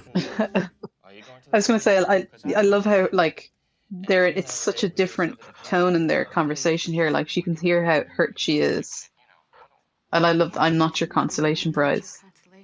Yeah. This whole backing and forth, this whole energy that we have between us, I can't process it anymore as friendship. It's over. Oh, the bomb has exploded. Yeah. The bomb has exploded. And it was the New goddamn. Year's Rockin' Eve. Yeah, he's feeling how I feel. You know what we do since we've had kids? We do fake New Year's Eve with them early on. And so, 8 o'clock. Yeah, before Happy that, New Year. like before they go to bed, it's like, oh guys, New Year's is coming, and we do a whole like countdown thing. Hide all the clocks. Yeah, and so then we put them off to bed, and they're like going, "Wow, we did New Year's," and we kind of do like we fake it, and because Karen doesn't like it either, and then we just watch films for the night. Does anybody really like it? All weird people do. Town is also a nightmare on New Year's Eve. It's the worst night of the year to go out because everywhere is jammers. And Yeah. Do you know what I hate? The bit I hate the most is the whole when the clock goes and you have to start kissing people and hugging people. Why? I don't want to. Although I had a fantastic New Year's, and it's probably the only one that I really enjoyed, where I was in Sydney, and I was watching the fireworks on Harbour Bridge. amazing. And yeah, that was wonderful because it was really balmy and summery, and I was sunburnt to fuck, and I was drunk, but I was with a bunch of friends, and nothing really mattered. You didn't have that same sort of thing of like feeling empty. You just felt like this is gas. That's probably the only New Year's I'll ever enjoy. I think Keithwood is doing something completely opposite to the whole partying. You know, doing the party. You're doing something. Also, I hate fireworks. Do you? I do. I hate them. Why? Why don't you like them? They're noisy and they agitate the dogs, and I think that they're antisocial. I just prefer if they did a light show with drones. Oh, But wow. sending up screaming rockets into the air that just go on and on and on and on, I hate them. Oh, the Billy Crystals. Oh, he's at the spot where she dropped him off that first time. Why not? That's where. Nice little flashback. Oh, wow. Yeah. That shot, that autumn shot of them in the Love park. it. Oh my goodness. I wonder where that is when they're in that, you were saying. They must have been shooting this film for a good while to get so many seasons on screen. Yeah, I was just thinking that actually. Oh, good point. Well, autumn and winter. Sorry, autumn and winter are right beside each other. So if they started Wow. shooting, Oh my God. I just put that together in my head right now. But like, if you start, let's say they're shooting over 8 weeks or 12 weeks. If you start in early October, August, yeah. yeah, in New York, it's like summertime here. Here we go. And- The classic running Okay. to catch the love before it's too late. At least it's not an airport. Kevin's favorite thing on any podcast is when people sing, and could it be Oh, true? no. I wonder. Because I just see the lyrics. I don't know how. I think if you're going to sing on a podcast, you need to live lounge it. You need to have a band going. You need to have a cracking voice. Otherwise, it just sounds like bad karaoke. It's almost midnight. Take it away, Will. Hey taxi, hey taxi. Oh, I'm just in. I want to know how this ends, lads. So that's why I've gotten into this. No, I've remained quiet just so you can take it all in. Oh no! Please talk amongst yourself. What's happening is Billy Crystal is running through the streets of Midtown Manhattan, and he took a corner. And she's at a party she's at I don't know what that building is. I can imagine what audiences were like watching this without any sort of awareness of what was going to happen. And he's there. When they were all just like leaning forward. She's walked in. They lock eyes, And that's it. and they go She across to knows. each So other. here's this line, Will, which I think is one of the great lines in all of movies. I've been doing You're a lot doing of a lot of thinking. thinking, and the thing is, I love you. I've been doing a lot. And she's like, oh, so resistant. I love I'm not going to give in. No, I've said it. I've said my piece. Yeah, How do you expect me to respond to this? How about you love me too? How about I'm leaving? Doesn't what I I know said it. mean anything to you? I know you're feeling lonely, but you can't just show up here and tell me you love me and expect that to make it. Tell me you love It all right. Make everything all right. It doesn't work that way. It doesn't work. I don't know. Oh, I'll but be not- Meg. I'll be Meg. Okay, you be him. I love that you get cold when it's 70 outside. I love that it takes you 1.5 hours to order a sandwich. I love that you get a crinkle here when you look at me like I'm nuts. I love that after I spend the day with you, I smell your perfume on my clothes. And I love that you are the last person I want to talk to before I go to sleep at night, Will. And it's not because I'm lonely or because it's New Year's Eve. I came because when you realize you want to spend the rest of your life with someone, you want the rest of your life to start as soon as possible. Kreutzing a lang syne. But that is a beautiful sentiment. This is just like you, Harry. You say things like that, and you make it impossible for me to hate you. Like that and you make it I hate you, Harry. We've just said what the great line is, Will. I know, but I feel like You just wanna keep going, you- I could have taken it apart. I really hate you. I hate you. Oh, but I know you what she do. actually means. I love it. Fantastic. I bet you Americans, because they do love to clap. I bet some of them clap. Oh, at I'd say this. they clapped. Have you ever been at an Irish screening where people have like clapped and it, like being I not don't like it. not at a festival, but like in a in a random Yes. cinema? I have, yeah. Clapping a screen at the end of like, oh god, some comic book movie, and it's like, Yeah. it's like, oh, shut up, stop. You're trying to G us all up like, that was great, wasn't it? Nobody say it wasn't great. No, it was brilliant. I think it happened in the King's Speech. Actually, I saw it with a lot of old age pensioners, and they clapped it, they applauded it. Oh god. Mm-hmm. How about you, Natasha? Do you remember? Yeah, I was at a Harry Potter screening years and years ago, and there was applause afterwards. I did not Which applause. I don't actually remember. It was, I think, in the middle of the series. Okay, I think it was I'm saying 5 or 6. Order There of the was Phoenix. applause. Perhaps, yes. Yeah. Oh, and now they're together. Oh. Yeah, so that's great. That's how you pay off that moment. Wow. It really lands. I love it. It What does. a perfect ending to kind of mimic those older couples. They should have love put them in it. old age makeup though. Like really, like the makeup that Billy Crystal wore from the Princess Bride. And she was like Sure, gonna. Carol. Oh, that was it. Hey. Wow. What Okay, a let's great applaud. film. Yeah. Let's Oh, let's We'll applaud. applause this one. We'll applause this one. Oh, well, I have to say, I loved that film. I absolutely loved it. Fantastic. I think if you're an actor, this is a great film. If you're a writer, this is one Brilliant you've got movie. to just absorb. And if you're a director, it just shows you that all you need to do is make the right choices. You don't need to go overboard. It doesn't need to be or showy. Their chemistry leads Yeah. that whole film, and the script, like, it wouldn't be what it is without Nora Ephron's writing. Like, without doubt. You know, I know Rob Reiner he's an amazing director, but it really is her film. It's the counterpoint between the two of them. It's really their is, argument happening on screen. Yeah. Yes, absolutely. They were never a couple. Reiner was married to Penny Marshall. Am I right in saying that? Who he's married to? Yeah, he was married to Penny Marshall. Yeah. Yeah. But he met his wife, who he's still with, on this movie. Oh, this is wonderful. And I loved how it's shot, but I also loved the set, like the cleverness in the location of some of those scenes, as we talked about. So many of them. Obviously, the iconic Cat Steiner one, the breakup scene where Billy Crystal and Jess. I think that's brilliant when he's in the audio they're in the football game. It's just that juxtaposition of like taking that scene and putting it somewhere unusual where you can extract more than just the dialogue. And like that's so good. You're elevating what would be on the page. I love it. So has this influenced the film that you're developing at the moment, Natasha? Has it influenced it? Do you know what? I think one of the biggest things that I take away from Nora Ephron's writing, especially when we come to When Harry Met Sally, is how snappy and like the pacing of the dialogue. Because the script that I'm writing at the moment, or co-writing, is actually very dialogue heavy.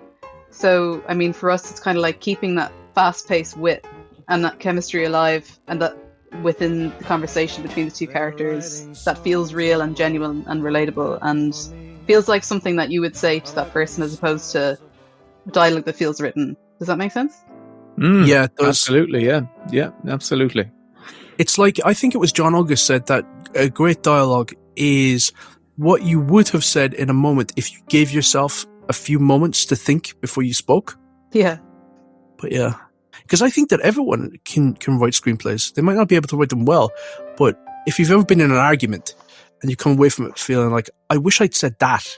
Yeah. Or if you're going into an argument and you're like, they're going to say this and I'm going to say that. And when they say this, I'm going to say that. It's like, that's what screenwriting is. It's just creating those moments where you believe them in your head so much that you can feel like you can put words in the other person's mouth so that you can respond to it. Mm-hmm. I think, anyway. Well, the film's finished, and I'd like to, Natasha, thank you so much for coming with us on this journey as we ruined... Did we do it justice, or did we ruin it? Did we just talk all over it and talk shit? No, look, it was an absolute pleasure to be on the podcast, I have to say, and for one of my favourite movies ever, so, I don't know, it was a real pleasure hanging out. Oh, I loved having you. Oh, it was brilliant. And loved watching this film. So, Natasha, where can people find you online? You can find me on Twitter. I am on Twitter at Cinemaster17. That's where you can find me and my rambling Twitter thoughts. And you have a website, don't you? I do. So I have natashawaugh.ie is my website, and you'll find some random facts about me there and some movies. You can watch some of your show reels and stuff. Yeah, absolutely. So that's where you'll find most of my work. And apart from that, I think that's it for now. And watch this space. Yeah, and I'm looking forward to your feature film. Oh, thanks. Me too. I really am. Yeah. If this is one of your favorite films, you've got great taste. Absolutely. Thank you, guys. All right, that wraps up another episode, Will. Yeah, it was great. I really enjoyed this. And thank you to Natasha's dog for making a little cameo. Oh, yeah, I did. She was up and down on the couch. What's her name? Millie. Thanks, Millie. We'll say bye-bye. Thanks a million, guys. Night-night. Night-night. Night-night. All right. Bye. Bye. Bye.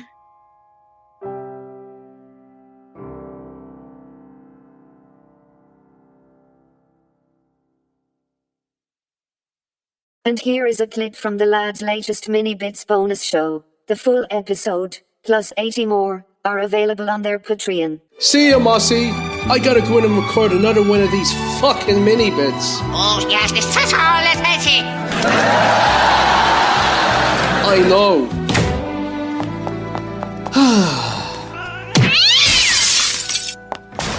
What are you doing? Right now, on the Academy screener site, and I hit play because there's only a few films on it for the first month or two. There's only like about less than 10 films on it. And Guy Ritchie's The Covenant is on here. So I hit play on that, and I'm hearing we're out in Afghanistan, and I'm hearing all the dirt, and I hear vehicles, and I hear the sound effects of characters walking. But when characters open their mouths, I don't hear any dialogue. Put your fucking mouth shut, man! Oh, There's no dialogue. they've uploaded the wrong audio track. It's like that Tom Cruise trailer where it was just the sound effects. Have you met an SP?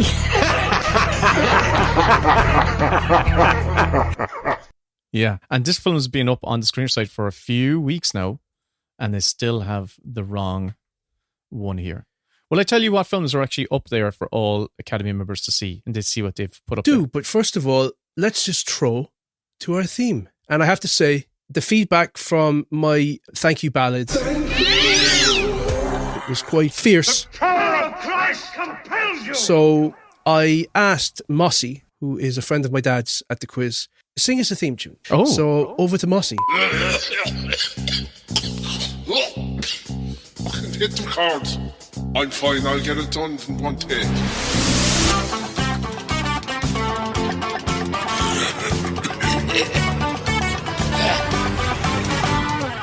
It's the Mary Bits. Oh, podcast, what will they say? With Will and Kevin Cock. The best fucking podcast. That'll do. That'll do. My God. Thank you, Mossy. He would make an angel weep. That voice would make an angel weep. Telling you. Beautiful. Beautiful.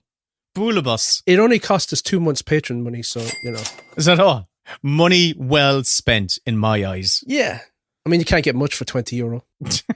Will, you were telling me before the intro that you were looking at stuff on the Academy Screeners website. The Academy Awards. So for official members, yes.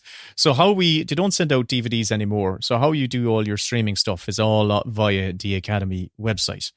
And the streaming season has begun, which is exciting. So it means for the rest of the year... Did it ever end? It does end. It does. After the Academy Awards, there's about 2 weeks, and they take all the films down, and then they begin again at the end of August, and they all start coming up. So it's a whole new collection of hopefuls. So how many films are on there? Right now, about 10. Actually, 10 exactly. I can tell you the 10. Oh, go on, tell me. John Wick 4. For the Oscars. Oh, because there's like... Yes, they're adding in stunt category, aren't they? Are they adding it in? Is the stunt category being added? I believe they're adding in some sort of stunt category. Breaking news straight from an Academy member's mouth. Because they're adding in stunt category, aren't they? Slash film. I don't know. Did I read this in an article? I feel they were. I felt they were. Have long overlooked stunts, and my God, it's pure artistry. Yeah. And it is incredibly, well, these days, it's all fucking rubber computer generated avatars. That's why that's why these people should be getting their Oscars when someone's actually gone out. Yeah, go back, absolutely. Go back and give it to your man from Mad Max who broke his legs. Give it to Richard Farnsworth, who was a stuntman and starred in The Straight Story. Yeah, Richard Farnsworth was a career stuntman. Oh. Absolutely. Wasn't that also the case with Machete? What's your man, Machete? Danny Trejo. Danny Trejo. Really? It Trejo or Trejo? I always call him Trejo. He just says, call me Danny. I was going to say that back to you. Nah. I was like, just that. Weird. Tells me just call